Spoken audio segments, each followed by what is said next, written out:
कुछ बहुत सारे वज़ाइफ हैं, ये दुआ पढ़नी चाहिए हमें। इमाम ज़माना की दुआ है, वो हमसे क्या चाहते हैं और हमारे लिए क्या मांग रहे हैं, ताकि हम उस तरफ सफ़र शुरू कर दें। बिस्मिल्लाहिर्रहमानिर्रहीम। एक शख्स आया पैगंबर के सामने, बीवी ने कहा कि देखो बहुत गुर्बत है, तंगदस्ती है, फाके हो रहे, पैगंबर से को कुछ मदद करें। बशीर और नज़ीर कहते हैं पैगंबर को। और अभी सड़कों में आगे पीछे आप देखते हैं कि अल्लाह का नाम लिखे हुए हैं, पैगंबर के नाम लिखे हुए हैं, लेकिन मानी अक्सर गलत है। 80% से ज्यादा मानी गलत है। ये जो सड़कों के ऊपर अल्लाह और रसूल के नाम लिखे गए हैं, नीचे जो उनका उर्दू में माना है गलत लिखा गया। बशीर और नज़ीर क्या मतलब? बशीर खुशखबरी देने वाला, नज़ीर डराने वाला, ये कैसा माना है? बशीर यानी एक मायूस दिल में उम्मीद की शमा को रोशन करने वाला, और नज़ीर यानी आने वाले खतरात से बशरियत को आगाह करने वाला। रसूल जिंदा करते थे।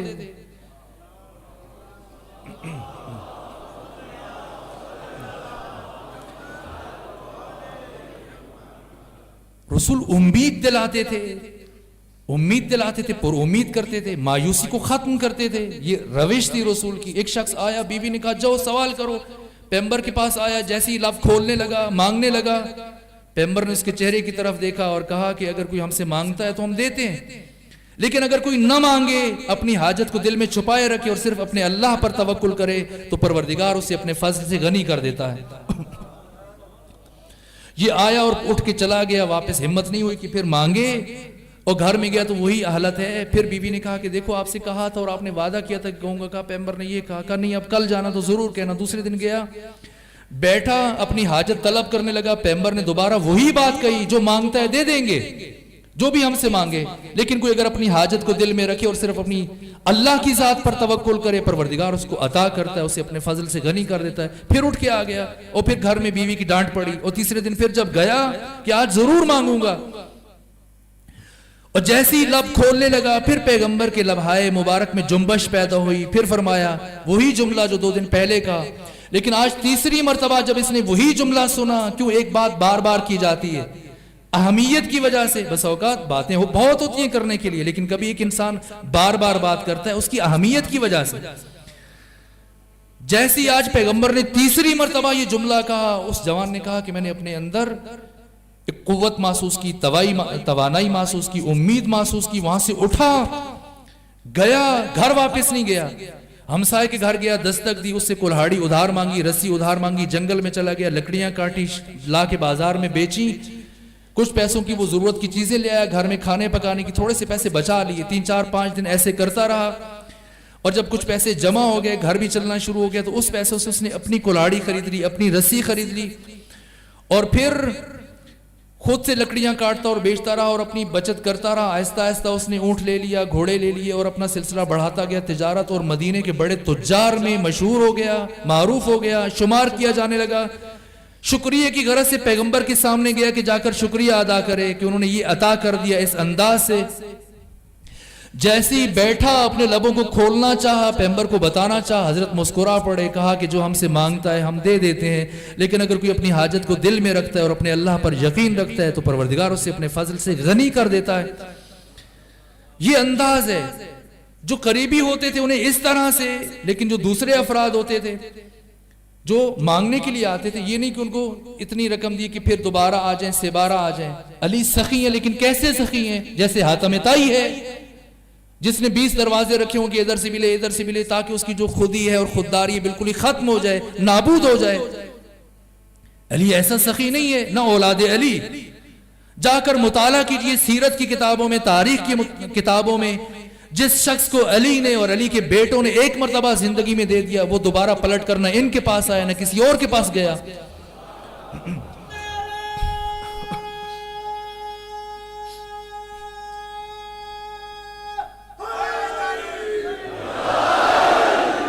इतना दे देते थे कि वो खुद मुस्तकिल अपना बिजनेस शुरू कर देता था, कारोबार शुरू कर देता था। बस क्यों मैं आपको बार बार तमहीदों से गुजार रहा हूं?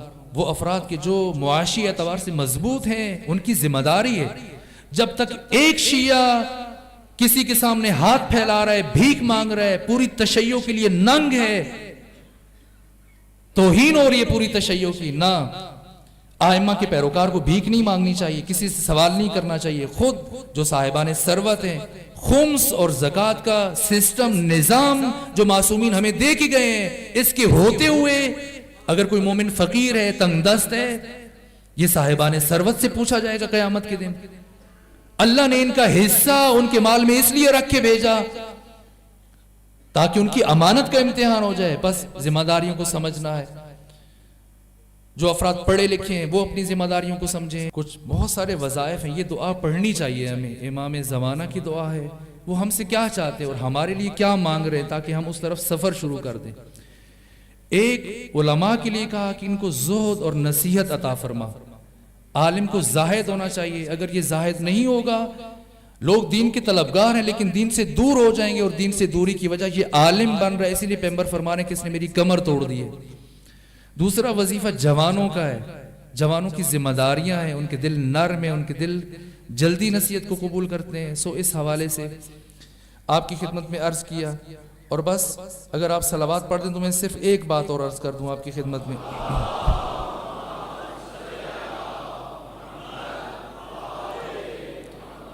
वअलन्निसाए बिलहयाए वलइफ़्फ़ा। ये आप मर्दों की चूंकि बातें मैं कर रहा था, अलबत्ता जब जवानों की बात हो रही है तो उसमें खवातीन भी शामिल है।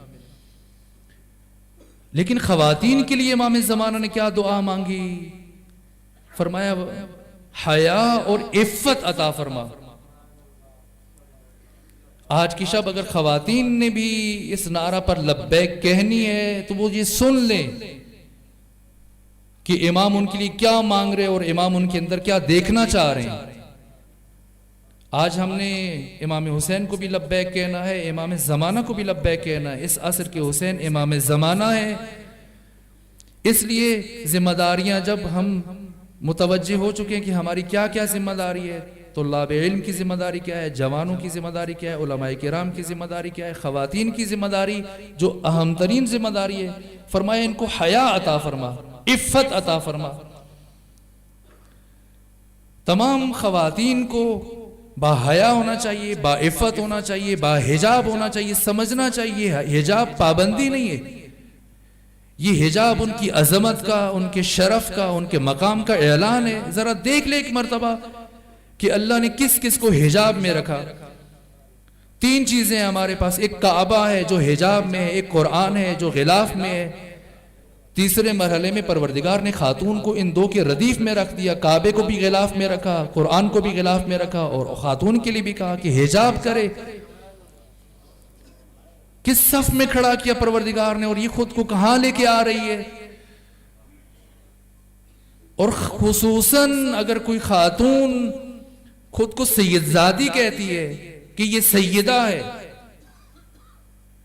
उस वक्त वाकईन अजीब हालत होती है दिल की जब इंसान मीडिया पे देखता है बैठा हुआ